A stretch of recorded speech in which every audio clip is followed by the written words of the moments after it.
Namaskara. Greetings to all. Today we have a talk on Gopal Krishna Adiga, a very well-known Kannada writer during the 20th century.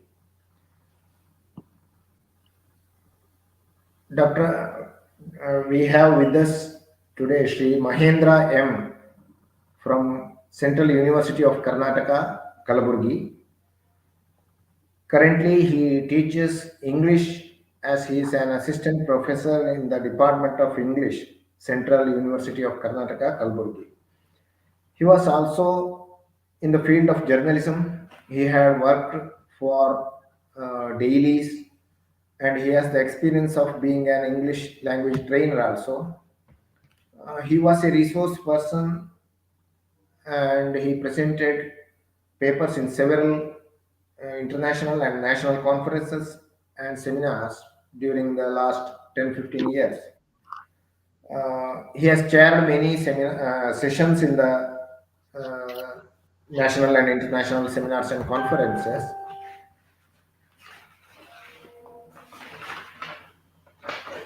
Mr. Mahindra has given many invited talks at various educational institutions.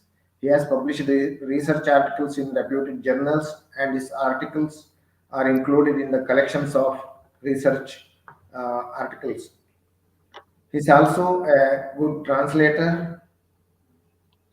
He has some articles and books translated. He is awarded with the Best Inspiring Teacher in 2013 from Central University of Karnataka. He is currently pursuing his PhD on the topic Revisioning History in the Novels of Carol Phillips, a West Indian writer. He has also served as a member of Board of Studies in English and Board of Examinations in English in different universities. Sri Mahendra will talk on Gopal Krishna Adiga, who is, a precursor of Kannada Navya literature. Gopal Krishna Adiga is known for his poetry mainly. There are some phases in the writings of Adiga wherein in the beginning of his career he had written a kind of poetry, and later on he started to think differently and started to write the so-called Navya poems in Kannada. Navya means modern. Of course, Navodaya literature also is modern. Navodaya also means a new rising or a new form of literature. But Gopal Krishna Adiga felt there is something missing in the Navodaya literature. He wanted to, give a new life to the literature that was prevalent then during the Navodaya period. So, in some 1950s, the decade of 1950s, Gopal Krishna Adiga started to write differently, different kind of poems in Kannada, and of course many followed.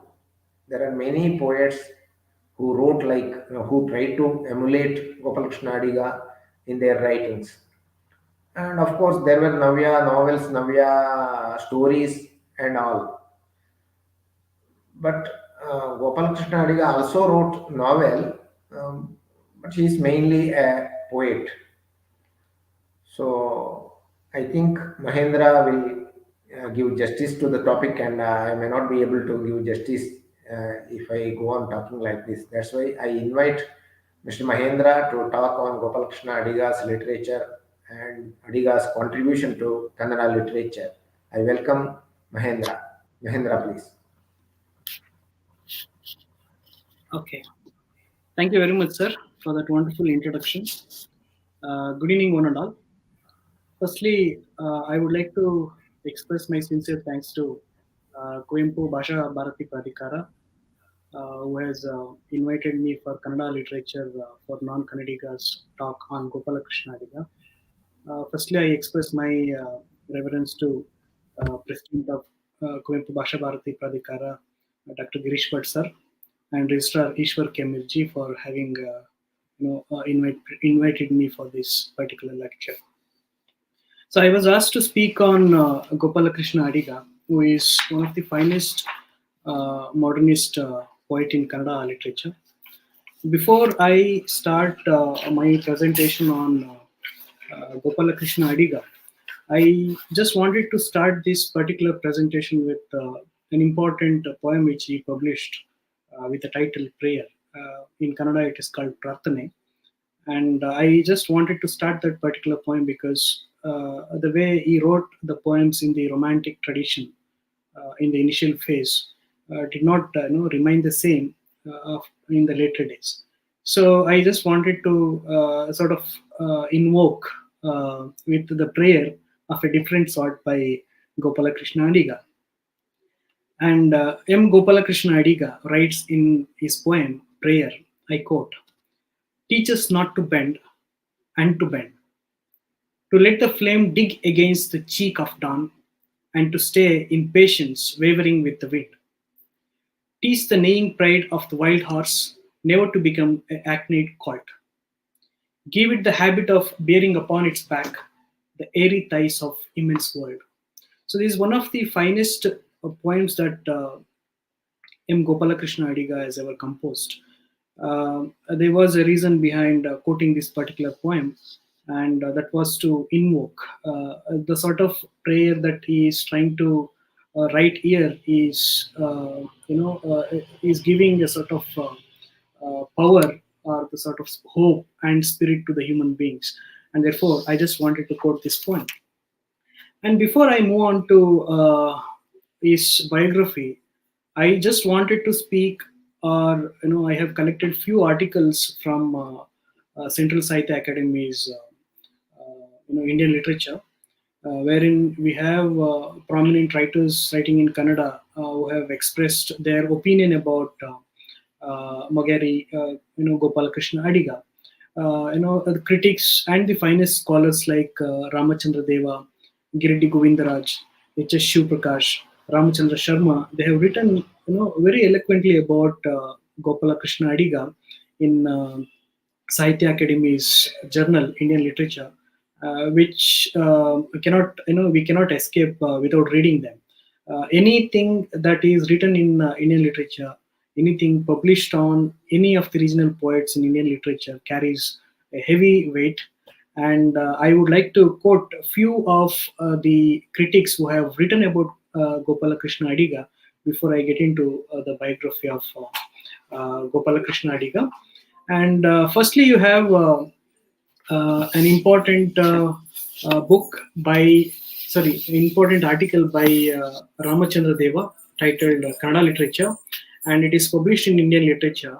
And I am quoting from Indian Literature, and I would like to sincerely acknowledge the the quotes that I am taking from Indian Literature as of now.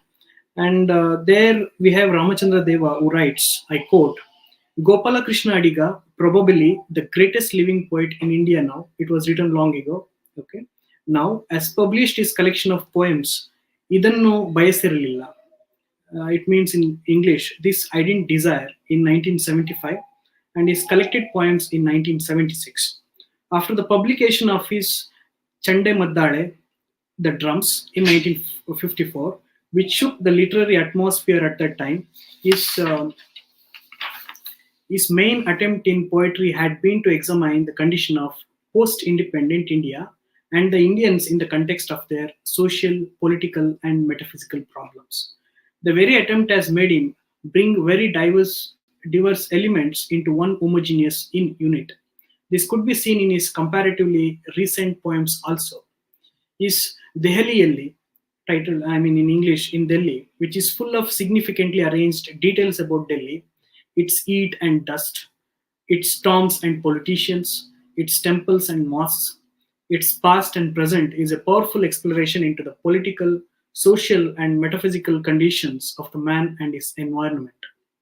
Since his concerns are metaphysical as well as social and political, his poems become contemporary, and universal at one and at the same time. Apart from his great poetry, Adiga is to be named as a pioneer of new movement. But for him, some of the significant writings of the 60s and 70s would not have been so significant. So this is what Ramachandra Deva writes about Gopalakrishna Adiga in the writing on the write-up on Kannada literature, which was published in Indian Literature Journal. And the reason why I am quoting these passages from the article is that it teaches us the relevance and the universality of Gopalakrishna Adiga's poetry. What it was 1950s, in 1950s, it is one at the same today. And the way Gopalakrishna Adiga shaped the poetry, especially Kannada poetry, is a model for many of the poets who joined, who started their career as writers or poets in the later stages. And in fact, Ramachandra Deva's understanding of the poetry of Gopalakrishna Adiga is too relevant here. He has taken the example from Idannu Bayasiralilla, This I Didn't Desire, and the other one, Chende Maddale, to speak about the predicament of the people, both social, political, and the cultural predicaments of the people in the modern times. So this is one of the excerpts that I just wanted to read for you people. And secondly, there is also one more a sort of opinion by Professor Giriddi Govindaraj, one of the finest critics in Kannada literature. And he writes in the article, The Kannada Scene, a Year of Big Project. And once again, it is from the same Indian literature. I just quote, Kannada poetry today is passing through a critical stage. After an exuberant display of fireworks, modernist poetry in the present decade has suffered a setback. The leader of the movement, Gopalakrishna Adiga, is still writing poetry of a high order, but he seems to be the lone fighter. Other poets have been finding it increasingly difficult to write in the same manner with the same intensity. So Giriddi Govindaraj has made an important observation here with regard to the contribution of Gopalakrishna Adiga, who pioneered the new sort of modernist poem, Navya writing in Kannada literature. And he feels that modernity in Kannada, especially modernist writing in Kannada, is not up to the mark because there are no other writers who could continue that particular tradition. And he looks at Gopalakrishna Adiga's literary aura as a sort of only creation done in the Navya movement, modernist movement. So therefore, he refers to him as a lone fighter who is trying to take forward the tradition of modernist poetry writing in Kannada literature. And this is also a wonderful observation by Professor Giriddi Govindaraj about Gopalakrishna Adiga. And thirdly, we have one more important excerpts from Ramachandra Sharma, which was published in Indian Literature in 1993. It is when Professor Gopalakrishna Adiga passed away in 1992. He wrote in a sort of tribute to Professor Gopalakrishna Adiga, and it is titled In Memoriam Gopalakrishna Adiga, 1918 to 1992. And in this particular article, he remembers his fond memories with Gopalakrishna Adiga. We know Ramachandra Sharma as the companion of Gopalakrishna Adiga, and they have exchanged many letters, and I went through all of the letters which are published in once again Indian literature. And he remembers the fond companion that he had with Gopalakrishna Adiga, and the time that they spent reading, discussing Kannada literature and world literature, especially with the group of critics and the intellectuals in his times. I quote from In Memoriam Gopalakrishna Adiga by Ramachandra Sharma. We soon had a group of creative young men around the movement, and Adiga was the undisputed guru. And I just want you to remember the words that Ramachandra Sharma uses, or Ramachandra Deva uses, or Girindi Govindaraj uses with regard to the creative talent of Gopalakrishna Adiga. And when someone reads Gopalakrishna Adiga, probably he or she may find a problem in understanding Gopalakrishna Adiga. But when we try to read Gopalakrishna Adiga through many other perspectives taken from different writers on his literary works, probably we can able to judge to what an extent Gopalakrishna Adiga could establish himself as a finest poet in the 20th century. So he mentions about an incident. Ramachandra Sharma mentions about an incident, which is too prerequisite for any budding writers, because any budding writer or any budding critic would like to have a company of their own who could give them some food for thought, who could discuss, who could debate, who could intellectually speak about the literatures that are written in Karnataka, in India, or abroad. And such a type of a company he mentions in this particular essay. I read out, I quote, "We soon had a group of creative young men around Moment, and Adiga was the undisputed guru. I remember the year 1957 to 1958, when Anantamurthy, K. Sadashiva, T.G. Raghava, and A.K. Ramanujan spent almost every evening with Adiga on the lawns of Das Prakash in Mysore. We read one another's writings and discussed their merits. We argued endlessly and went home rather late in the evening, bursting with new ideas for poems and stories. We were united in our desire that words did not usurp the place of meaning, and that every feeling and every experience was not distorted by simplifying it for easy communication. We came from different backgrounds, and there was no single ideology to which we were all committed. We were no card holders of any party, nor were we members of a religious sect of which Adiga was the Pope. So this is something which is remarkable experience for any writer.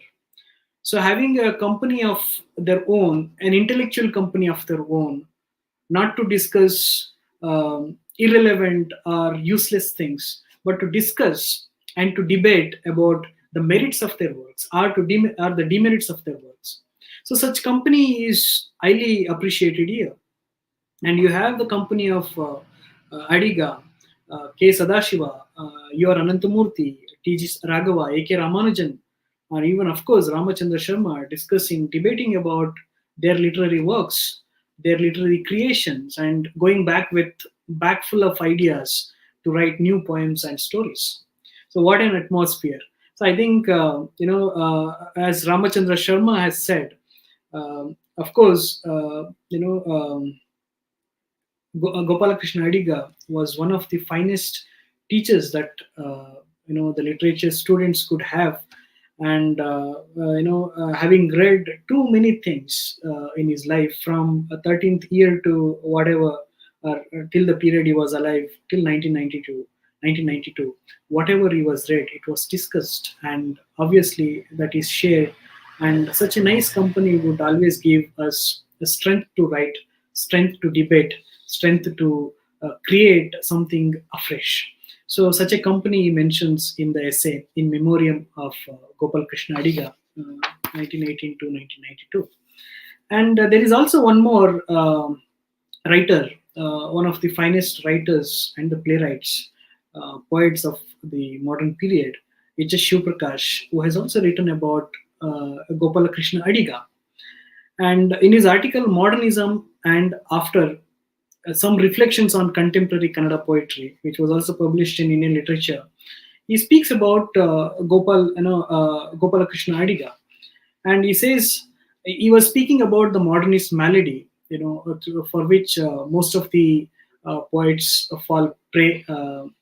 But Gopala Krishna Adiga was an exception. He mentions about that exceptional personality of Gopala Krishna Adiga, and he writes in detail about the significant contributions that Gopala Krishna Adiga could give to Kannada literature and culture. And he says, I quote, the only exceptions who did not altogether fall prey to the modernist malady were Gopala Krishna Adiga and K.S. Narasimha. They were rooted in the values which they had already integrated into their perception before the advent of the false star. Adiga's poetry at its best views the disorder of the modern world with a lurking hope that order is imperative, though it is true that he tends to view the order in Vedic and at times dangerously individualistic categories. K.S. Narasimha discovers an oasis of meaning in the deserts of modern world. An optimist, he views the world as the oasis and not as the desert. So this is another perspective by Professor H. S. Shivprakash.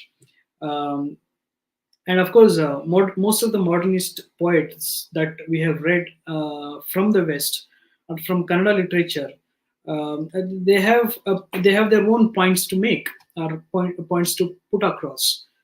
Some appears to be more optimistic, and some people, some poets appears to be pessimistic in their views.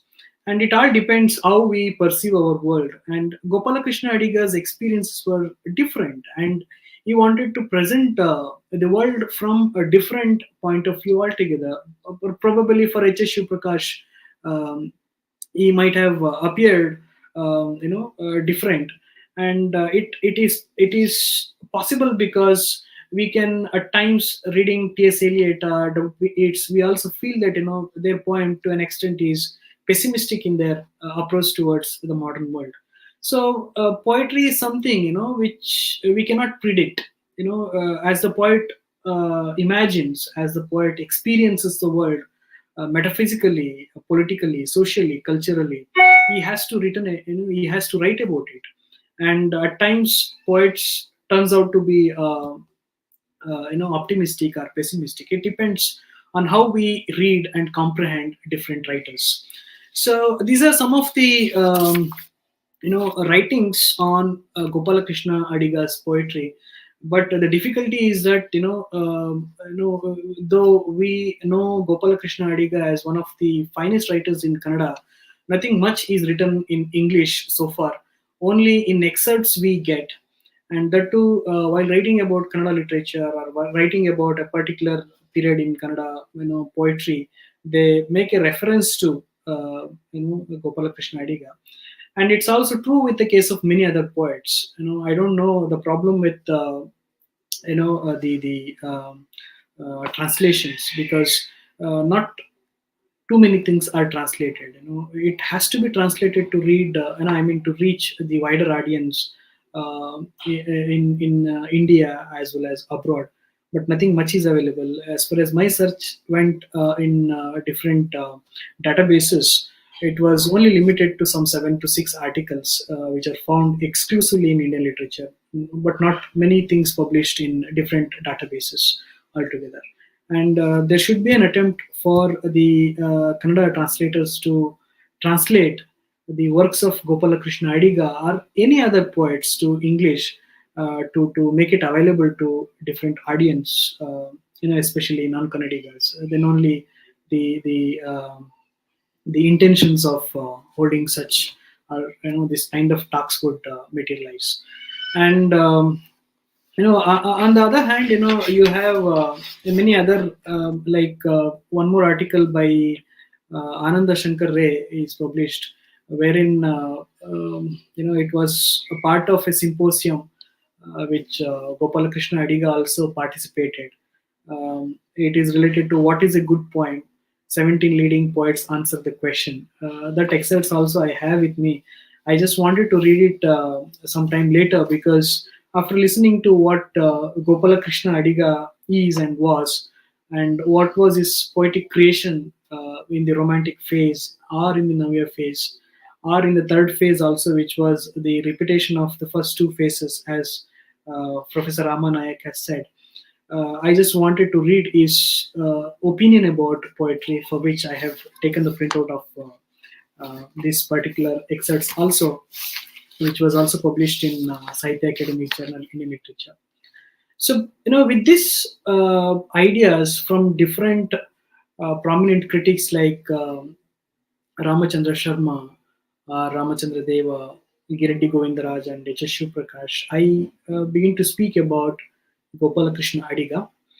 And of course, before I start speaking about the biography of Gopalakrishna Adiga, it is very important for us to think or to relate or to speak about the literary scene in Kannada during Gopalakrishna Adiga's period.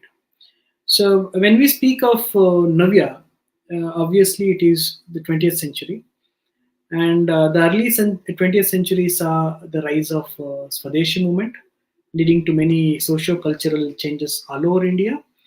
And Karnataka witnessed the birth and growth of new romantic literary movement at that time, which is called Navodaya. And at times it is also called as the Renaissance.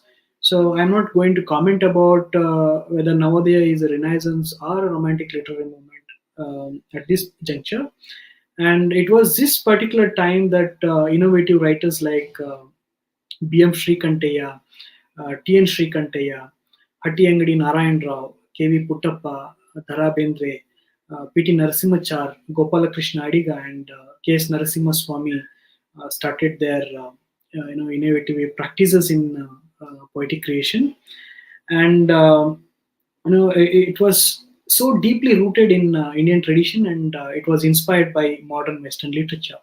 So I'm referring to this modern Western literature because modernity as a movement was taken from West. And I don't say out and out that our Kannada writers heavily influenced by modern Western literature per se, and they started imitating the modern Western literature to Kannada. I don't take that particular stand as such, as of now, because though it was influenced or inspired by the modern Western literature, writers like Gopalakrishna Adiga or B.M. Shrikantaya, Tinam Shrikantaya, Putina, or dear Dara Bendre, they were very new. If you read the poems of all these writers, you have something to take back at the end of the day.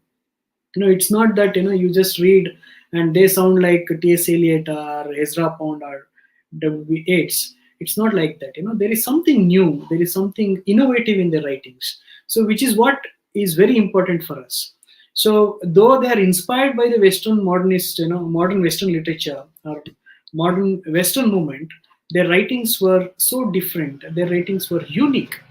They had I would say a marga of their own. Okay, like Tara Bendre had a marga. Like they had their own ways of perceiving the modern Western literature and bringing back that ideas of modern Western literature to Kannada literature. And I don't say it is an imitation; it is a recreation or a creation of new ideas, innovative ideas to the Kannada literature. It all began in the 20th century. So, of course, if you go back to the modern Western literature and think about the Romantic period and the Modernist period, we know in between Romantic period and the Modernist period, we have in the Western literature something called the Victorian literature, which is a reaction to the Romantic era, Navodaya. And I'm not touching upon that. There is a reaction to, modernism is not reacting to Navodaya there, romantic literature there. It is the Victorian period which is responding to it. Victorian period was more, it was more concentrating on the realism, realistic portrayal of the society. There were too many issues, as many critics of the 20th century literatures have said. I'm relating it to English literature. As said, Victorian period was the period of social unrest, and there were too many issues to tackle. And many writers were writing about those issues, and it was a reaction to the Romantic period. Romantic idealization of the nature, the idealization of something which cannot be equated with. Okay, and they had a problem with it, and Victorians, they reacted to it differently. But in Kannada literature, we have a different literary scenario, and we have Navya writers reacting to Navodaya, and they are not following the footsteps of Navodaya writers there, and they are reacting to it, and they are moving away from the tradition of Navodaya to establish a Navya tradition of their own. So at this particular juncture, we have a new found freedom of Navodaya writers who creatively used linguistic, stylistic, and phonetic variants helped local literature and language to evolve through Navya and Navyottara movements. We have, as a result of that particular reaction to Navodaya romantic movement, we have Navya as well as Navyottara. We refer to it as modern and postmodern period in Western literatures, and the same was also introduced in into the Kannada. And you have Navya Vimarshe, which is a modernist movement wherein Professor Gopalakrishna Adiga was also a critic. He was more fascinated towards the textual criticism, and this is what we refer to as Navya Vimarshe. To mean Navya criticism. You focus what lies on the text, apart from bringing many historical, biographical, or any other inferences. You just concentrate on what you see in the text. So that textual analysis of the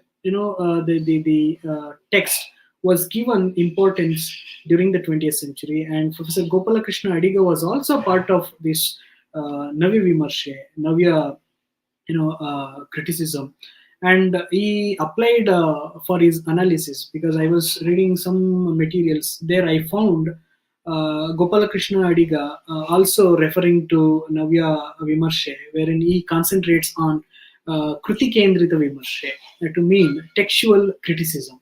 So that is something which is very much needed for the 20th century Kannada literature, and we have many writers from Karnataka, stalwarts like Govinda Pai, Kayyara Kiyannarai, Jnanapita awards like Shivaram Karant and Yor Anantamurthy, who are trying to experiment with these innovative ideas, which were which came as a result of this shift from Navodaya to Navya and Navyottara in the Kannada literary scene. So then, what is this modernity is all about? What is this Navya, and how Professor Adiga was attracted to this modernity? And of course, while speaking about his biography, I am going to speak about his contribution to the Navodaya, the Romantic movement. But what attracted him? Okay, and that is something which I just wanted to speak about. In the modernist literature, we have of course, it is the 19th century and the early 20th century phenomenon in the West, and it is characterized by self-conscious break with traditional ways of writing. It happened in poetry as well as prose fiction writing.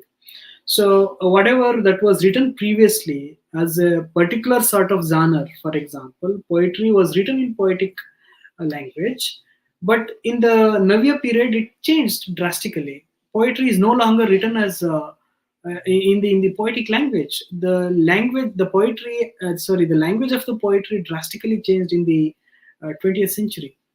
It is because they're straight away deviating from the traditional ways of writing a poem, traditional ways of writing a prose fiction, and they are establishing a tradition of their own.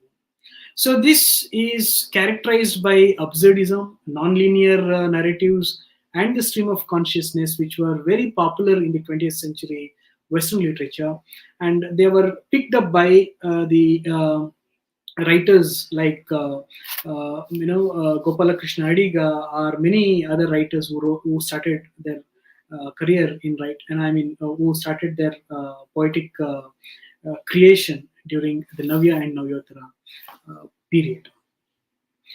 With this short introduction, I shall get back to Gopalakrishna Adiga's biography.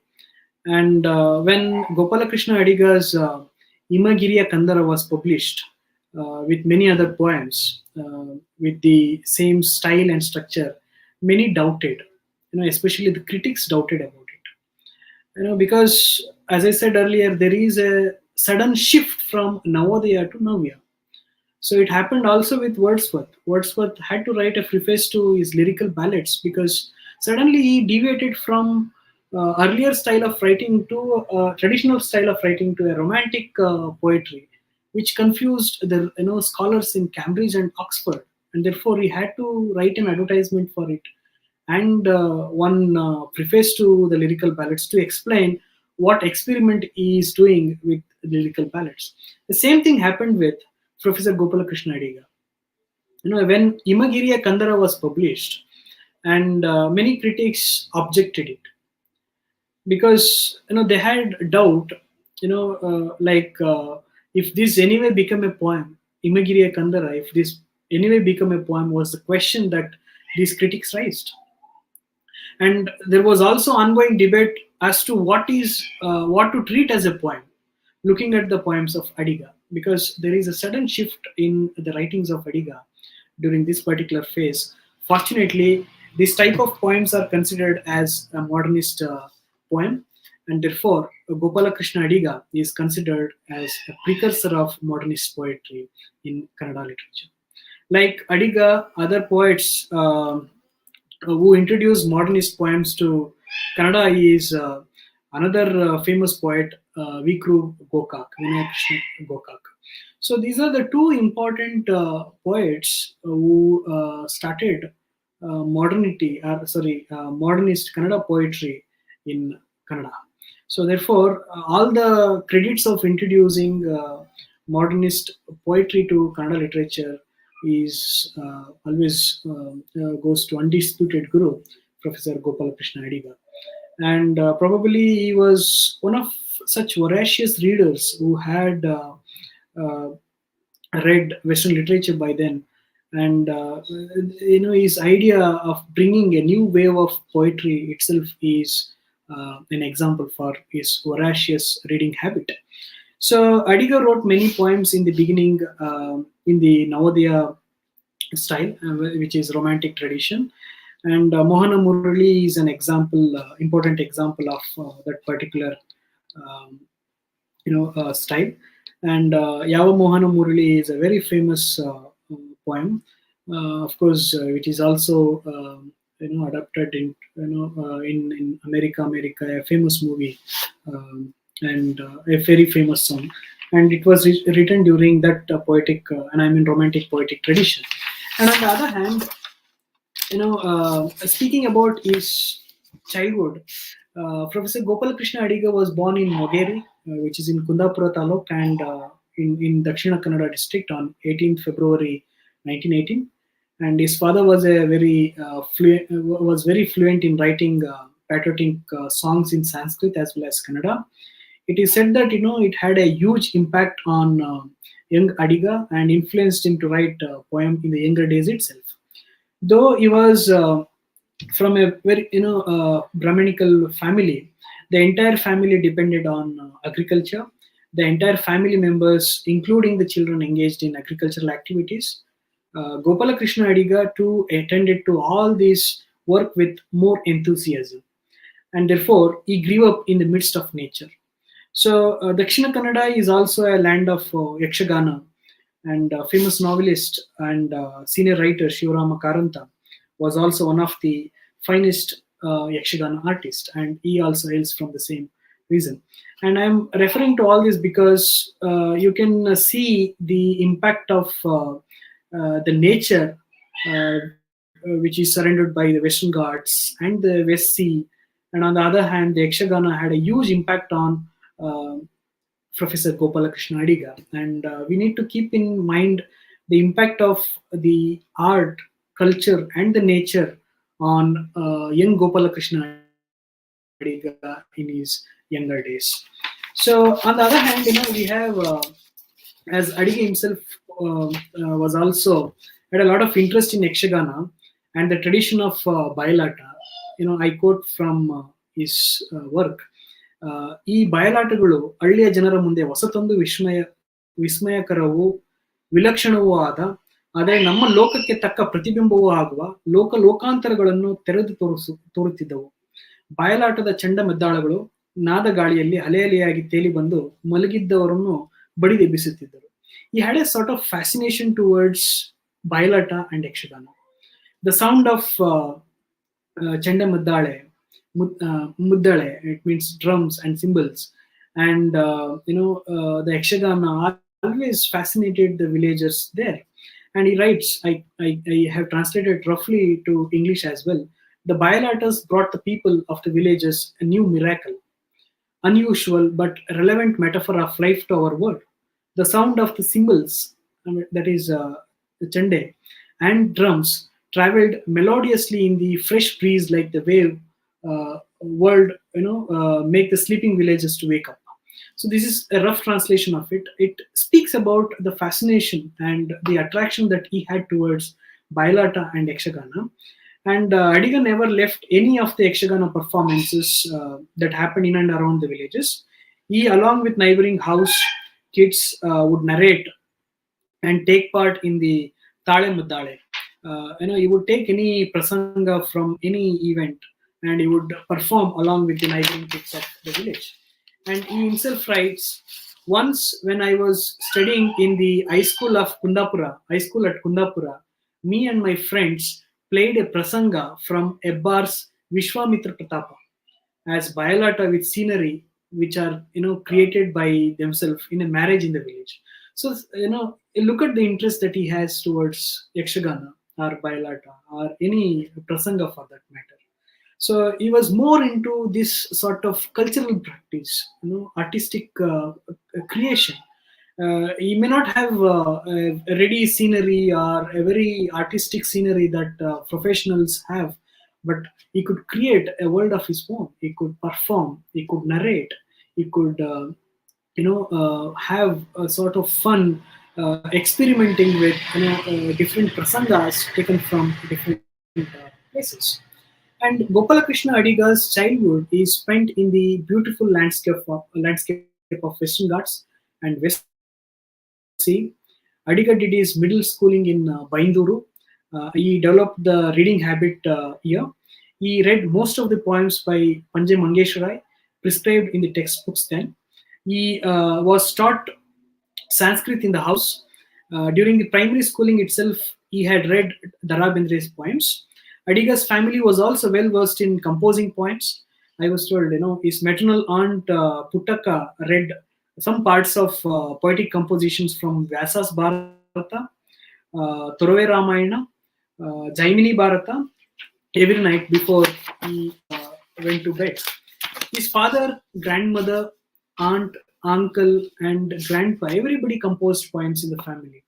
And obviously, this will have a huge impact on Professor Gopalakrishna Adiga. When you are from a family of writers, may not be very popular, but they have sown a seed, sown the seed of writing in young Gopalakrishna Adiga. And you see his mother writing, his father composing, his grandmother writing, uncle writing, aunts writing.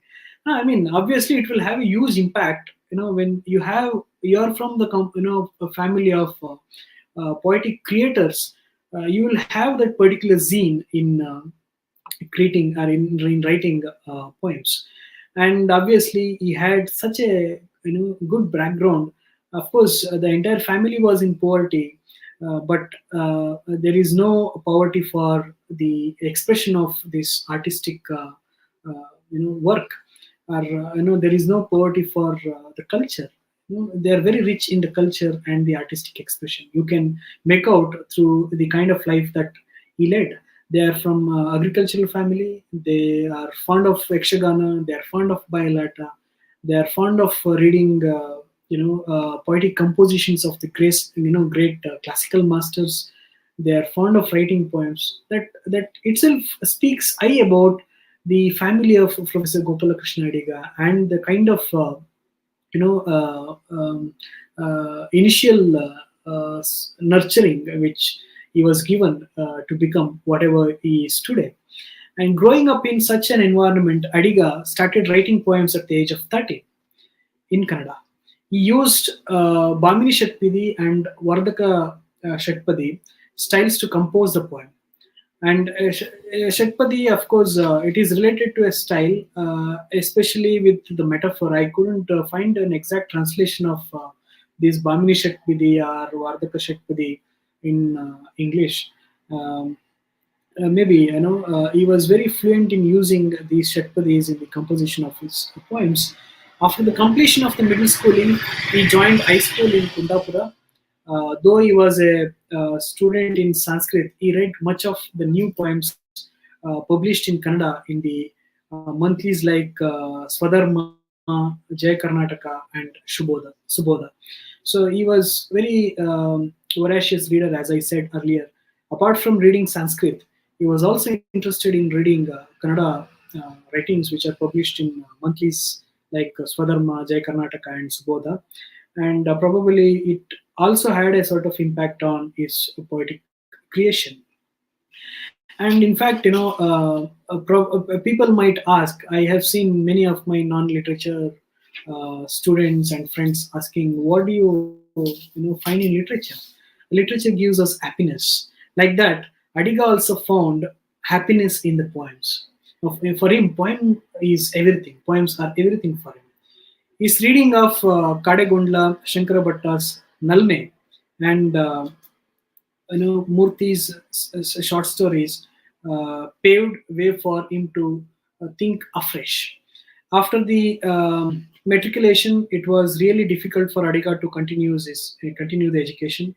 Nevertheless, Adiga was firm in doing further studies, and therefore he travels to Mysore to continue his education. At Mysore, he had to struggle with hunger, poverty, and shyness, and finally completed BA Honors in 1942 from the prestigious Maharajas College, Mysore. Of course, the college was a cultural center, and I am also from Maharajas College, and I feel of reading about Gopalakrishna Adiga, I felt that I'm very fortunate to have studied in prestigious Maharajas College in English department, where Professor Gopalakrishna Adiga also studied. So it was really a center of Maharajas College is a cultural center, and Gopalakrishna Adiga started composing very effective poems, completely filled with emotions and feelings. The Kannada literature, B.H. Sridhar, T.S. Sanjeev Rao, H.Y. Sharada Prasad, M. Shankar were his friends and companions in the Maharajas College. This is the place where he met famous writer and short story writer Chaduranga, who is also one of the finest writers in Kannada. And this is the place where he met quite a lot of intellectual minds who were writing in Kannada. And I also narrated an incident from Ramachandra Sharma as to how these people gathered in the company in the lawns of Das Prakash and discussed and debated about the merits and demerits of their literary works. And K. Narasimhamurthy was also a senior of Adiga there. And K. Narasimhamurthy is also one of the finest poets in Kannada who wrote in Kannada language. And much of his poems were also translated to English. And he was a senior of Professor Gopalakrishna Adiga. When Adiga was in the first year honors in English, K. Narasimhamurthy was in the third year honors in English. Even Narasimhamurthy was also a lecturer of Adiga for a year. Then he, when he was a lecturer, Professor Adiga used to meet K. Narasimhamurthy very often, and there they used to read out Kannada and English poems to Adiga and explained Professor Adiga most of the importance of how to read a poem and how to analyze poem, both written in Kannada as well as English. And the whole credit of introducing the poem as well as both writings in Kannada once again goes back to K. Narasimhamurthy, who is also one of the finest poets. Adiga received a prize for the poem titled Vadakoti in the B.M. Srikanteya Silver Jubilee celebration. Before sending the poem for B.M. Srikanteya Silver Jubilee celebration, he had read the poem to K. Narasimhamurthy, and this is what we were also told about winning his first prize in B.M. Srikanteya Jubilee celebration. So thereafter, in 1942, Adiga joined the work in the high school at Chitradurga. He worked there for 3 months, and he also worked at Davanagere High School in 1943 for 3 months, and at the high school at Malleshwaram, Bangalore, and resigned. Later, Adiga, you know, worked with various schools and offices for a very short while. And in 1947, he married. And in the same year, he joined MA at Maharajas College once again.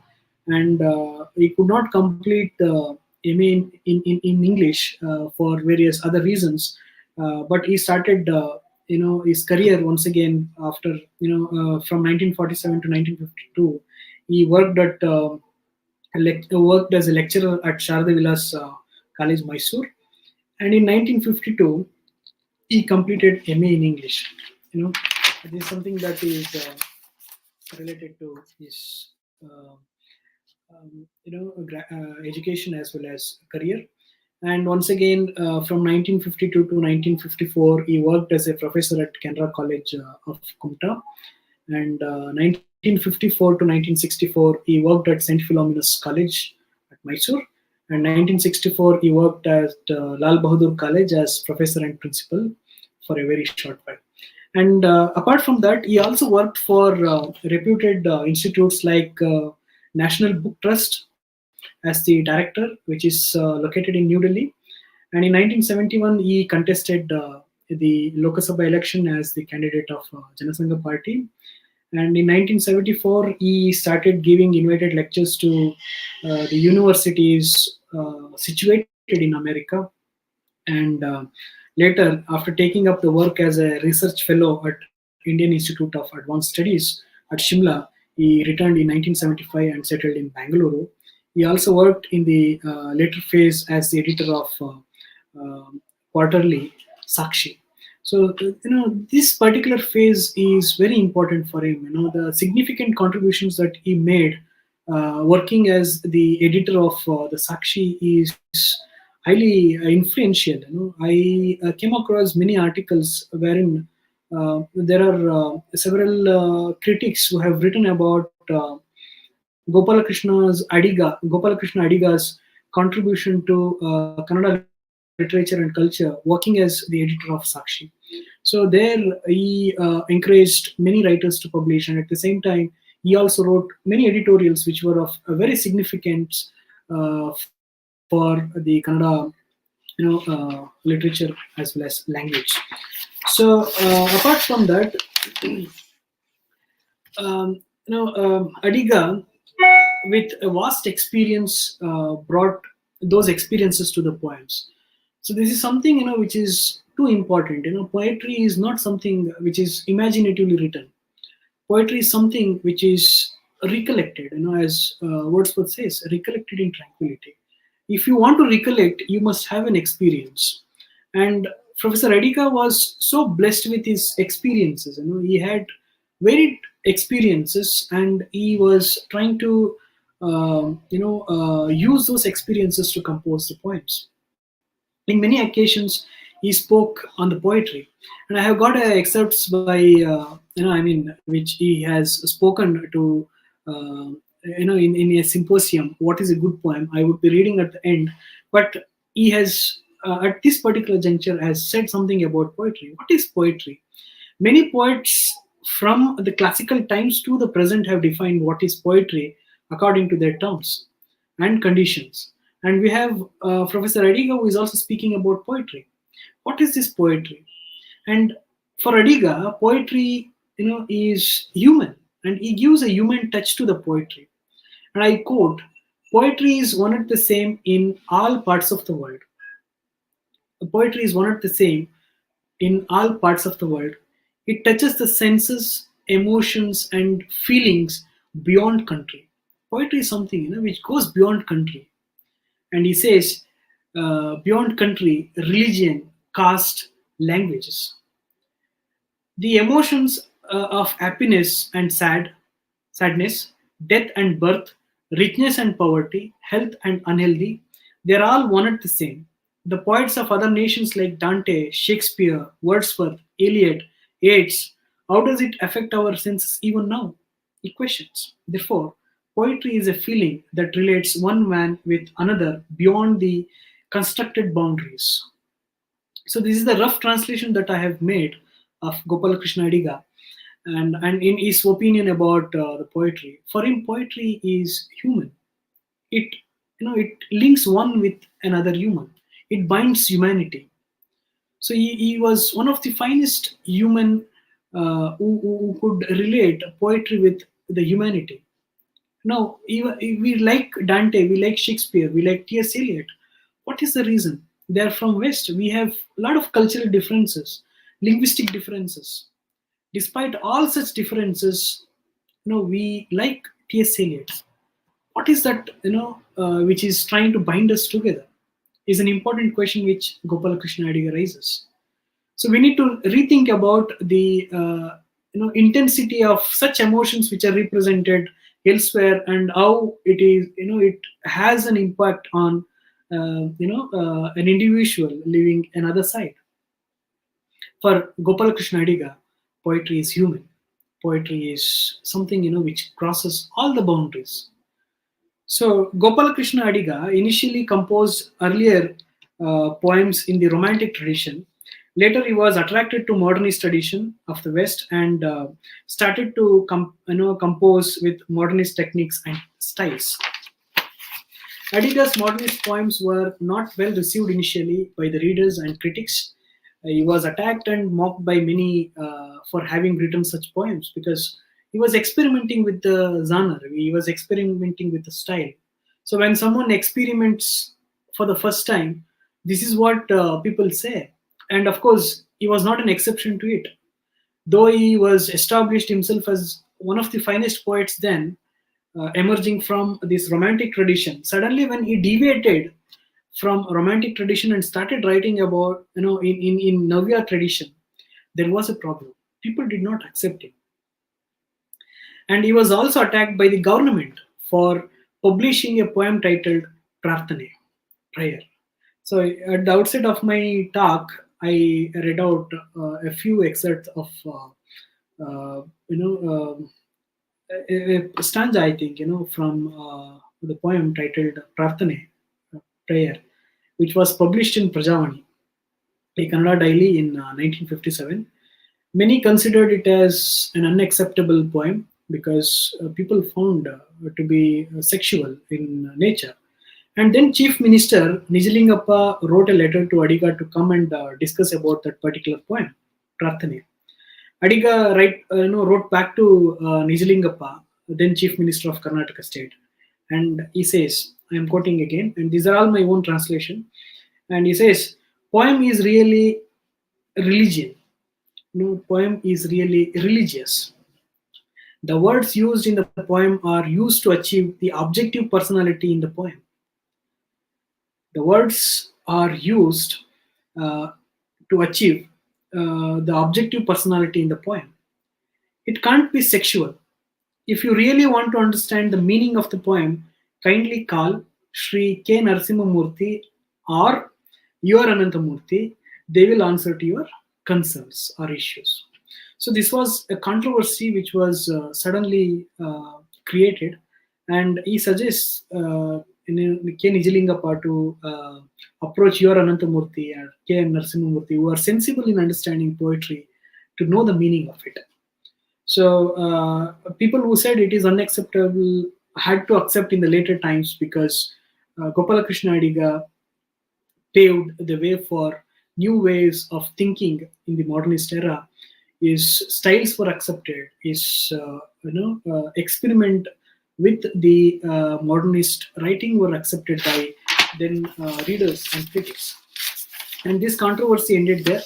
The only person then to comprehend the poetic creation of Adiga was Sri Sumatindra Nadik, a finest poet himself, and he started reading the anthologies by Gopalakrishna Adiga.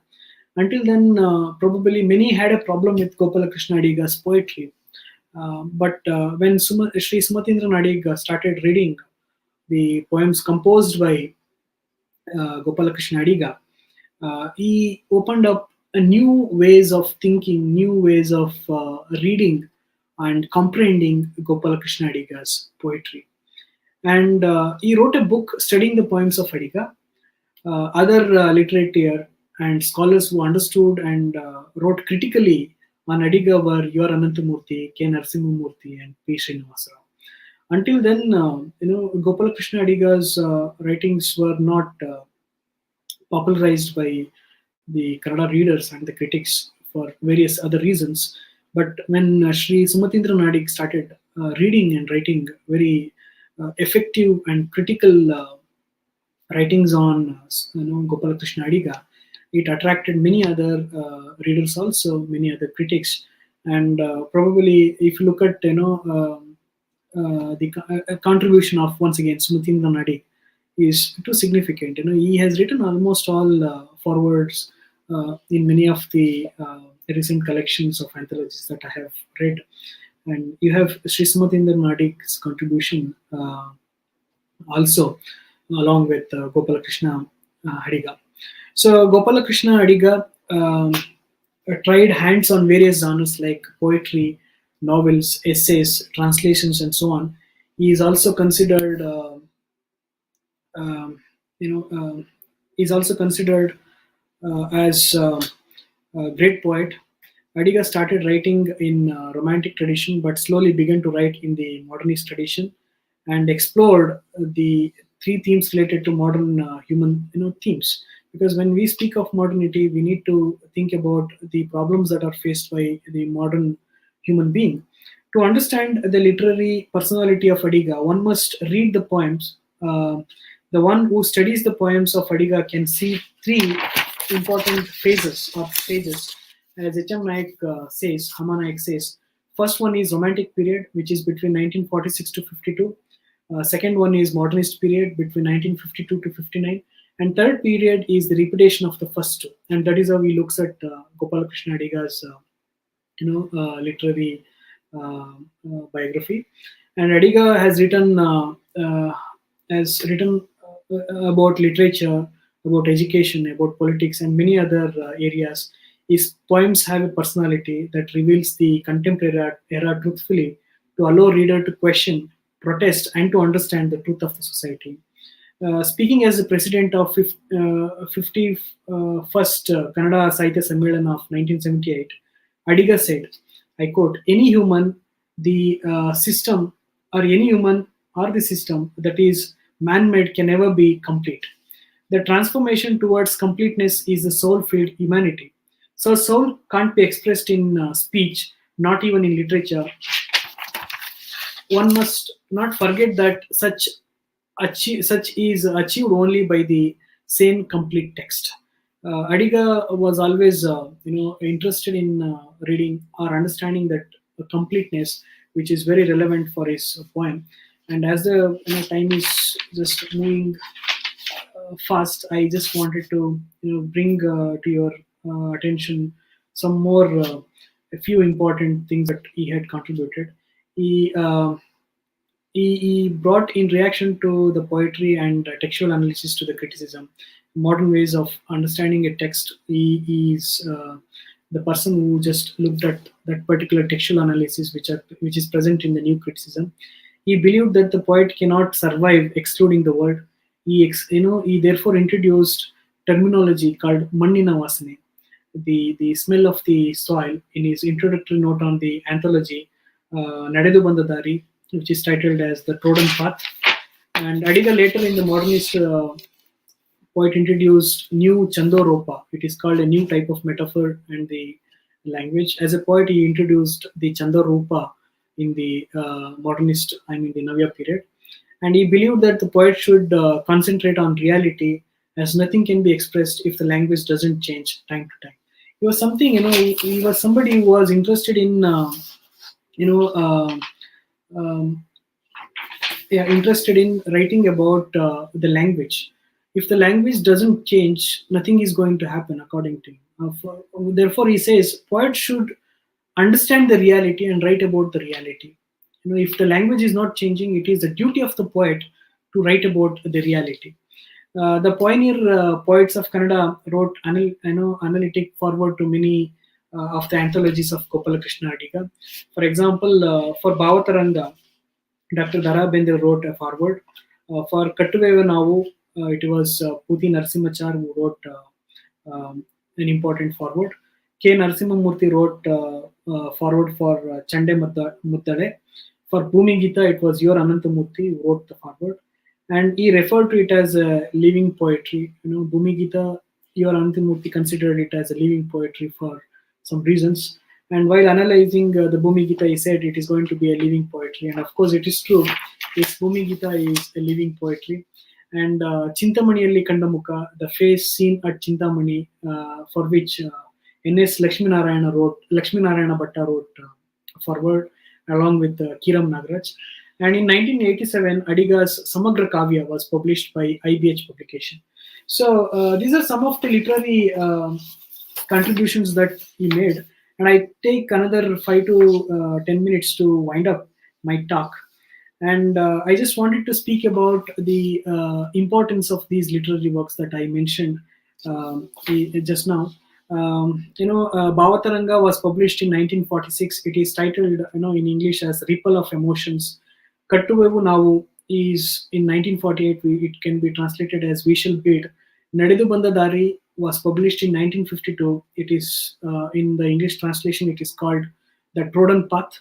Chande Maddale in 1954. The English translation of it is The Drums. Bhumi Gita was published in 1959. It is translated as The Song of the Earth.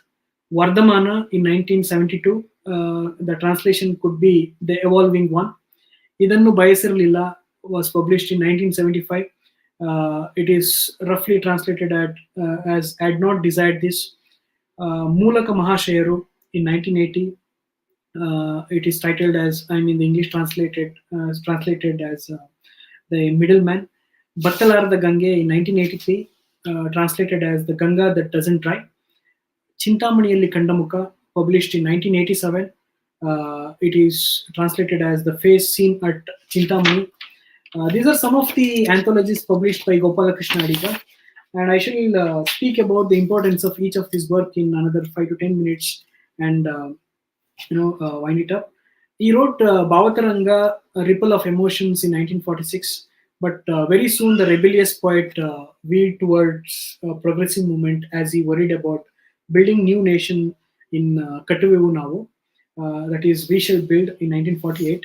And We Shall Build had a sort of socialistic tone because of its progressive attitude, which is recurrent in the entire anthology. And later we have Adiga's Nadedu Banda Dari, The Trodden Path, which was written in 1952, which marks a conscious effort to break with the past, and also is passed as a poet both morally and aesthetically.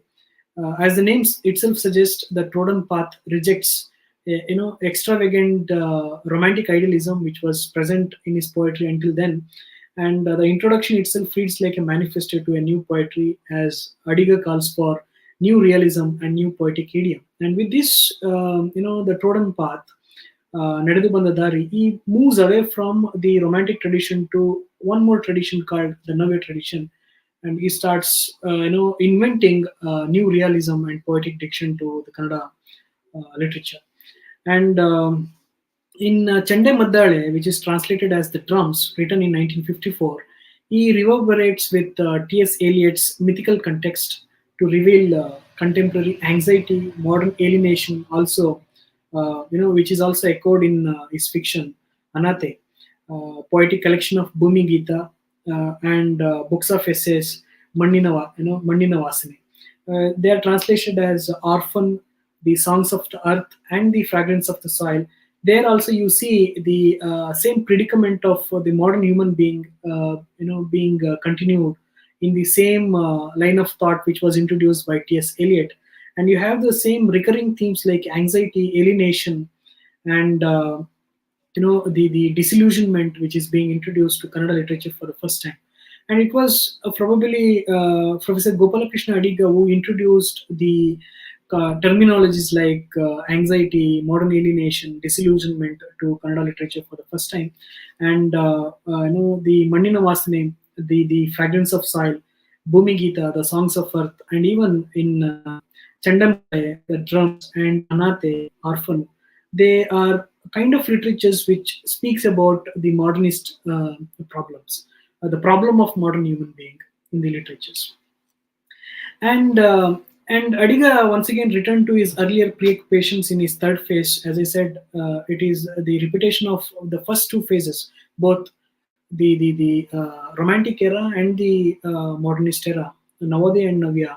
It is repeated in his third phase of writing, wherein he wrote Vardhamana. It is English translated, English translation, the evolving one.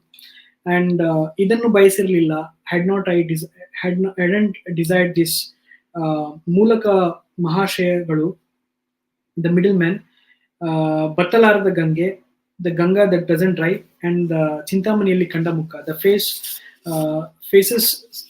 seen at Chintamani. These poems, speaks about the brim with elusive urban imagery, wherein interminglingly images of childhood, juxtaposition of satire, discursive themes, and flexible formats were introduced to Kannada literature by Gopalakrishna Adiga.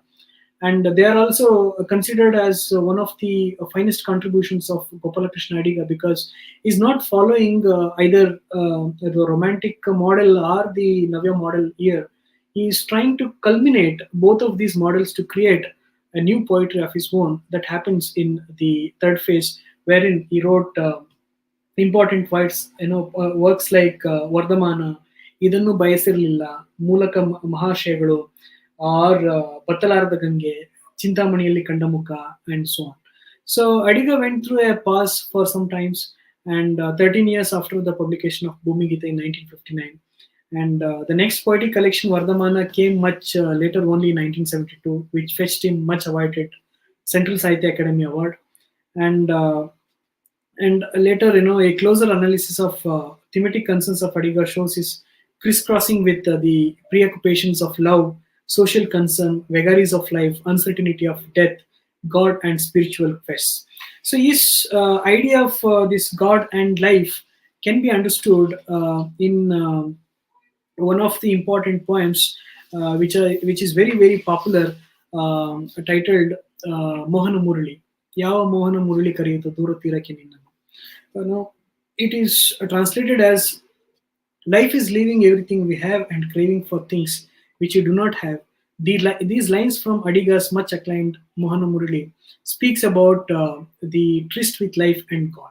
So, like most modern poets, Adiga's preoccupation is to strive harder than the predecessors and to create something new. Okay, and as he himself says in Samagra Kavya, I quote, "The mind is tired of repeating what others have said and written.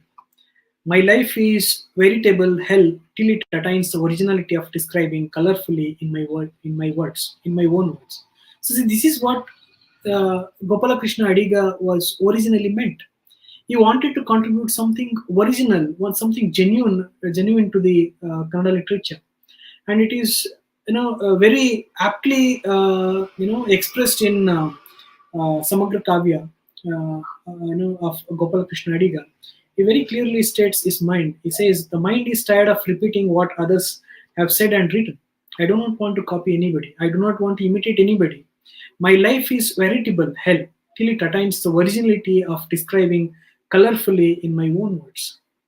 It is me and my originality which matters, and I enjoy this veritable hell unless and until I create something original."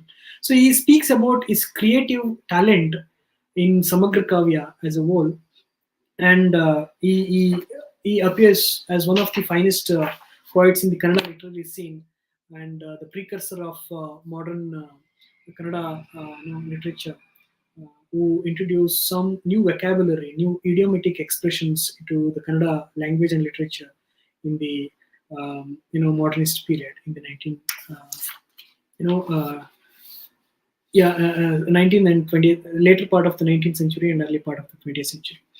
So I just wanted to read out what is a good poem according to Gopalakrishna Adiga, but due to time constraint, I think I may not have to, I may not read this particular excerpt, which is 1 page long.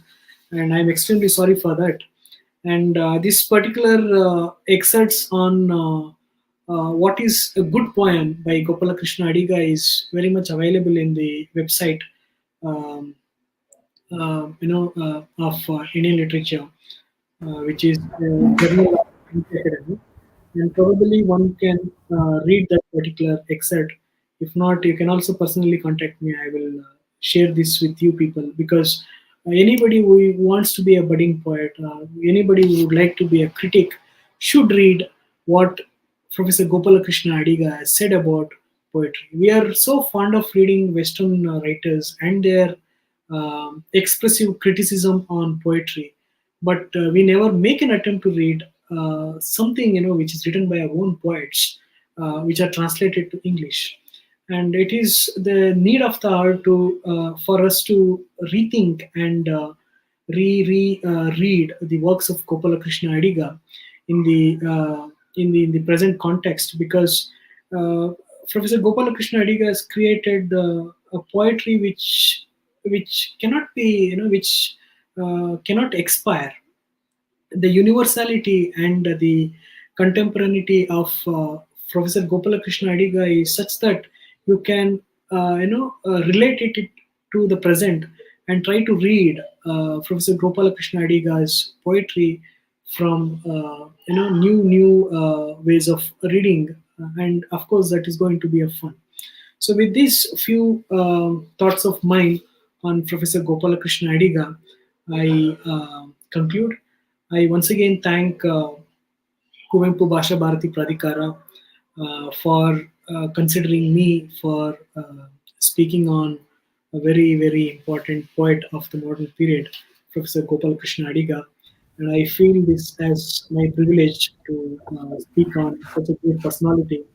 And this was the first attempt in translating quite a few of the works of Gopalakrishna Adiga to English, and to use it for my reference. And we must translate Gopalakrishna Adiga and many other poets to English or to any other languages if possible, to make them available for other readers as well.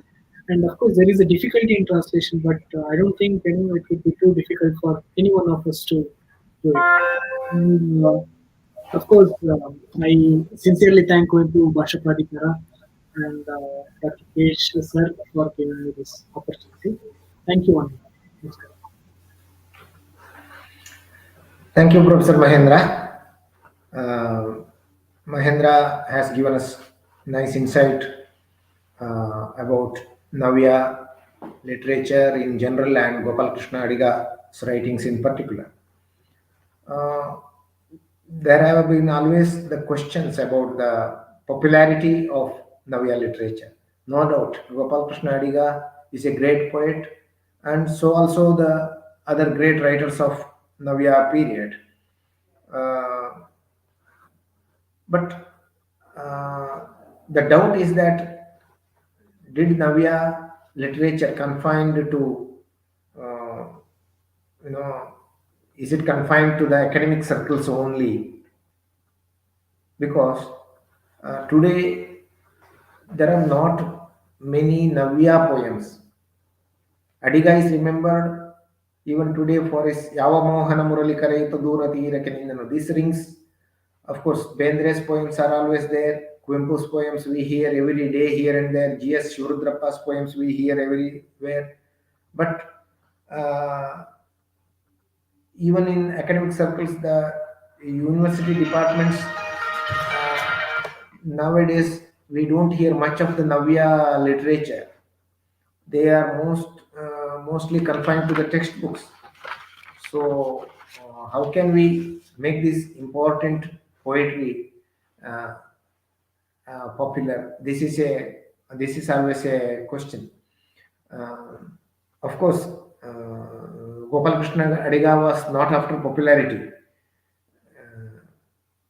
And Adiga believed that anybody who is after popularity will lose it sooner or later, and sooner than later.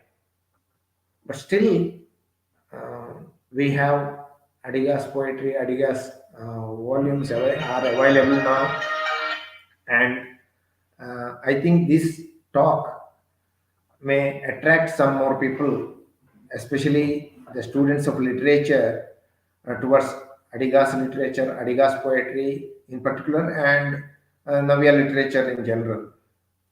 There are other Navya writers also, like Ramchandra Sharma, even some of the poems of Lankesh, U.R. Anantamurthy, and other genre like the novels of Shantinath Desai, some stories of Lankesh, even some of the stories, the first phase stories of Purnachandra Tejasvi.